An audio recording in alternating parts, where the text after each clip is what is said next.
Hi guys, ladies and gentleman, boys and girls, how are you? तर मंडळी, Tata IPL आता त्याचे पहिले 15 सामने संपलेले आहेत. दुसऱ्या दुसऱ्या ह्याच्यात प्रवेश करतो असं म्हणायला हरकत नाही. आज अशी परिस्थिती आहे की टॉपला पंजाब आहे, त्याच्या खालोखाल दिल्ली आहे, त्यानंतर बेंगलोर आहे आणि त्यानंतर आहे मला वाटतं कलकत्ता आहे. आणि कलकत्ता नाही, त्यानंतर चौथी टीम कलकत्ता 5वी आणि मुंबई 6वी आहे.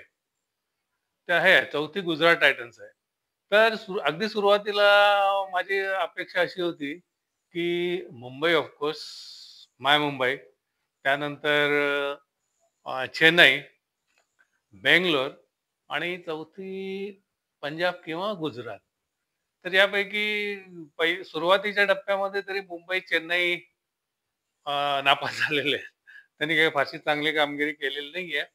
तरी पण मुंबईने या आधीचा सामना जिंकून थोडं जरा ट्रॅकवर गाडी येते की काय असं वाटतंय. पण ह्या हैदराबादने तर खूपच निराशा केली. पहिल्या सामन्यामध्ये हैदराबादने 300च्या जवळपास धावा काढल्या. नंतर त्यांची फलंदाजी पूर्ण निष्प्रभ झाली आणि हैदराबादचं त्यांचं जे बळ आहे ते हेच आहे किंवा फलंदाजी आहे आणि ती जेव्हा निष्प्रभ होते तेव्हा हैदराबादचं काही खरं नाही. धावारतील, अजूनही सुरुवात आहे. तसंच मुंबईची सुरुवात नेहमीच अडखळत होते, आताही झाली. पण कलकत्त्याविरुद्धचा सामना जिंकून थोडासा कॉन्फिडन्स नक्कीच वाढला असेल. कालच्या सामन्यात सुद्धा बघा, कालच्या सामन्यात हैदराबाद आणि ह्याचा जो सामना होता, तो त्या सामन्यामध्ये कलकत्ता हैदराबाद. तर त्या सामन्यामध्ये हैदराबाद फाईट तर देणार, कदाचित जिंकणार काय माहित नाही, कारण चांगली टीम आहे. पण हैदराबाद काल पूर्ण निष्प्रभ झालं.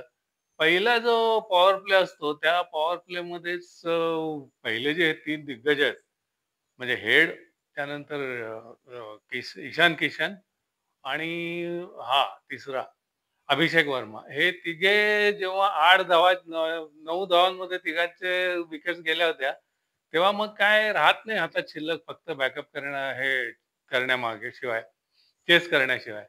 आणि ॲज एक्स्पेक्टेड आरामात 200 धावाचं पाठलाग करताना 120 धावात हारले आणि हा सामना गेला. आत्तापर्यंत मंडळी खरं सांगायचं तर काय मजा येत नाहीये या टाटा IPLला.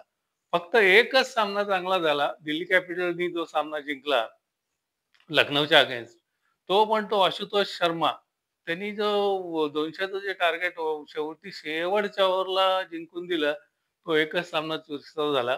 त्यानंतर काही फायटिंग स्पिरिट, चुरशीचा सामना वगैरे बघायला मिळालेला नाही. आता आज आपली मुंबई पुन्हा भिडते लखनौला, पण ते लखनौला सामना आहे आणि आजपर्यंत जर रेकॉर्ड पाहिलं तर ते नक्कीच ह्याच्या फेवरमध्ये आहे, लखनौच्या फेवरमध्ये आहे.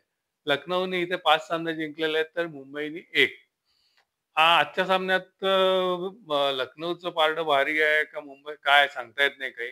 कारण कालचा सामना जिंकून मुंबईला आत्मविश्वास नक्कीच आला असेल. पण मुंबईसाठी चिंतेची गोष्ट म्हणजे रोहित शर्माचा फॉर्म अजिबात आलेला नाहीये.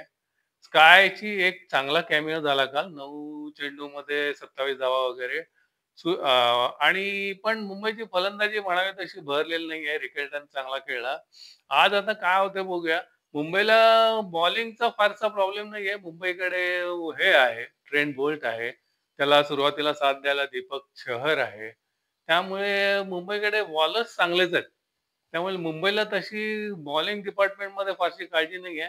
पण बॅटिंग त्यांना हवं तेवढं यश अजून देत नाही. इकडे लखनौचा विचार केला तर लखनौसाठी एक चांगली बातमी अशी आहे, की त्यांचा आकाशदीप आज व्यवस्थित फिट आहे आणि आज तो खेळतोय. आकाशदीपच्यामुळे लखनौच्या ह्याला धार येणार आहे बॉलिंगला, हे नक्की. त्यानंतर बिश्नोई आहेच. शार्दूल चांगली बॉलिंग करतोय. पण निकोलस पुरण तर जबरदस्त फॉर्मात आहे. मिच मार्श त्याला चांगली साथ देतोय. पण इथेही पंतचं जे अपयश आहे, ते डोळ्यात भरण्यासारखं आहे. पंत, रोहित शर्मा, म्हणजे जे दिग्गज आहेत आपले, ते IPLमध्ये अजूनपर्यंत तरी काही चमकलेले नाहीयेत. कदाचित आजचा दिवस असेल, बघूया काय-काय होतंय आज. तर आजचा जो सामना आहे, या आधीचा जो सामना झाला, त्याच्यामध्ये झहीर खाननी ऑलमोस्ट जाहीर टीका केली, की हवी तशी विकेट आम्हाला मिळत नाही. आज बहुतेक हवी तशी विकेट त्यांना दिली जाईल. पण काही होऊ दे, सामना मुंबई जिंकू दे आणि सामना चुरशीचा होऊ दे, अशी अपेक्षा आहे. तर आणि दुसरी एक गोष्ट म्हणजे या ह्याच्यात झालेली घडामोड म्हणजे यशस्वी जायस्वालनी गोव्याकडून खेळायसाठी अप्लाय केलेला आहे. एन-ओ-सी मागितलेली आहे मुंबईला. खरं तर यशस्वीला घडवलं मुंबईनी, अगदी सुरुवातीच्या क्रिकेटपासून. पण असं आहे ना, की आता त्याचं जे करियर आहे, त्या करियरमध्ये कॅप्टनशिपची सगळ्यांनाच इच्छा असते. यशस्वीची पण ती इच्छा आहे आणि मुंबई संघ हा एवढा जबरदस्त संघ आहे, की त्या संघाकडून खेळताना कॅप्टनशिप मिळणं हे सोपं नाहीये, नक्कीच नाहीये. काही वर्ष तरी यशस्वीला थांबावं लागेल. तेच जर तो गोव्याकडून खेळला तर त्याला कॅप्टनशिप नक्की मिळेल. आता असं आहे ना, की भारतीय संघाकडून खेळायला मिळणं हे जेवढं प्रतिष्ठेचं आहे, त्या खालोखाल मुंबईकडून खेळायला मिळणं हेही तेवढंच प्रतिष्ठेचं आहे. तरीही यशस्वी गोव्यासाठी प्रयत्न करतोय. बहुतेक हेच कारण असावं असं मला वाटतंय. दुसरी एक आपल्या इंटरनॅशनल आता टेस्ट सीरीज जी सुरू होतीये इंग्लंडच्या, त्या सीरीजमध्ये बुमराहचा फिटनेस अजूनही माहिती नाहीये. आजच्या सामन्यामध्ये सुद्धा बुमराह अवेलेबल नाहीये. पण मुंबईचा संघ ठीक आहे, बुमराह नसला तरी चांगला खेळतोय आणि शेवटी हे आय-पी-एल आहे. खरं महत्त्व जे आहे ते इंग्लंडच्या कसोटी सीरीजला आहे. पण आता बुमराहच्या अनुपस्थितीमध्ये शामी चांगली गोलंदाजी टाकतोय. शामीला साथ द्यायला हर्षल आहे. त्यानं हर्षित राणा आहे. की आकाशदीप सुद्धा चांगली गोलंदाजी टाकतोय. प्रसिद्ध कृष्णा चांगली टाकतोय. त्यामुळे इंग्लंडचा जो कसोटी सीरीज होईल ती पण आपण चांगलाच करूया तिथे. आणि या आय-पी-एलमध्ये दुसरं एक प्रकर्षाने जाणवलं म्हणजे ह्याचं अपयश फारच खटकतंय. यशस्वीचं. यशस्वीला आपली जागा सिमेंट करायची आहे T20मध्ये, पण आजपर्यंत तो यशस्वी झाला नाही. इथून पुढे यशस्वी होईल आशा आहे. तर मंडळी आजपर्यंत एकच सामना सोडला तर बाकीचे सामने खरं तर रटाळ्यात झाले बरं का. पण अशी अपेक्षा आहे की आज मुंबई आणि हा जो सामना होतोय लखनौ, तो सामना चांगला व्हावा आणि तो सामना चुरशीचा होऊन मुंबई जिंकावी. या विनिंग नोटवर आपण आता संध्याकाळी मॅचमध्ये भेटूया. माझे व्हिडिओ आवडत असतील तर चॅनल सबस्क्राईब करा. तर मग टिल देन बाय.